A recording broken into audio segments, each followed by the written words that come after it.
Grow की जब हम बात ही कर रहे थे तो ग्रो का जो शेयर है, जैसे मैंने बताया कि एनएसई पर 12% प्रीमियम पर लिस्ट तो हुआ, 22% कहीं ना कहीं तेजी नजर आ रही है। लिस्टिंग के बाद शेयर क्यों इस तरह की तेजी दिखा रहा है, मिताली से चलिए जान लेते हैं। जी मिताली, बताएं ग्रो की ग्रोथ के क्या ट्रिगर्स हैं? जी, तो आज ग्रो ने अपना डेब्यू कर लिया है मार्केट में और हमने देखा कि लिस्टिंग के टाइम पर करीबन 14% के प्रीमियम पे ये लिस्ट हुआ था। बीएसई पे 114 रुपये के भाव पे और एनएसई पे लिस्ट हुआ था 112 रुपये के भाव पे। तो इन्वेस्टर सेंटिमेंट काफ़ी बुलिश नज़र आ रहे हैं। आईपीओ का टोटल साइज़ के बारे में पहले बात कर लेते हैं। करीबन 6,632 करोड़ का आईपीओ था और इसमें से कुल 1,060 करोड़ का तो फ्रेश इशू था, बाकी 5,500 करोड़ के आसपास था ऑफर फॉर सेल। और कंपनी ने बताया है कि वो ये फंड्स को यूज़ करने वाली है अपने cloud infrastructure, brand building, NBFC और मार्जिन ट्रेडिंग एक्सपेंशन के लिए। तो ग्रो आज इंडिया का सबसे बड़ा रिटेल इन्वेस्टिंग प्लेटफॉर्म बन गया है। यहाँ पे इनके पास करीबन 47.9 मिलियन एक्टिव एनएसई यूजर्स भी है और कंपनी की प्रेजेंस है इंडिया के 98% पिन कोड्स में, मतलब ऑलमोस्ट हर कोने तक इनकी पहुँच मौजूद है।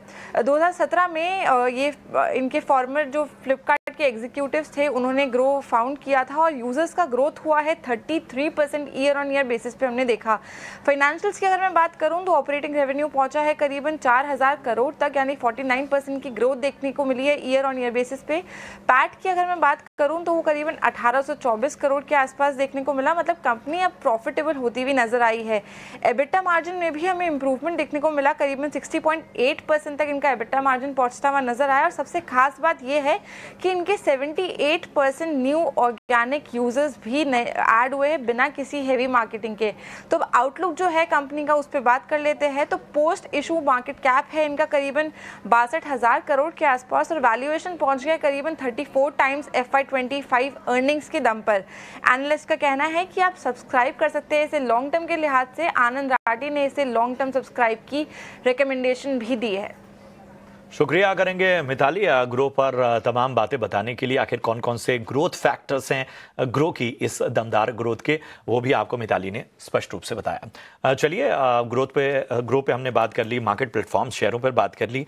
फोकस में रहेगा यात्रा ऑनलाइन। जी हाँ, मजबूत दूसरी तिमाही के नतीजे और क्वार्टरली नंबर्स जो हैं वो इतने मजबूत रहे हैं कि गाइडेंस जो है वो मैनेजमेंट कमेंट्री में बढ़ता हुआ नजर आया है। रेवेन्यू देखिए लगभग 351 करोड़ पर पहुंची है, 236 करोड़ से बढ़ के, और ये 48% का जंप देखा गया है खास तौर पे रेवेन्यू में। नेट प्रॉफिट की अगर हम बात करें तो यहाँ पर 96% का जंप देखा है, 7 करोड़ से सीधा 14 करोड़, मतलब सीधा डबल। एबिटा अगर हम देखें तो ये 24 करोड़ पर पहुंची है, सीधा 2.5 गुना से ज़्यादा। एबिटा मार्जिन अगर हम देखें तो यहाँ पर 288 BPS की बढ़ोतरी सालाना आधार पर देखी गई है 6.8% पर। जो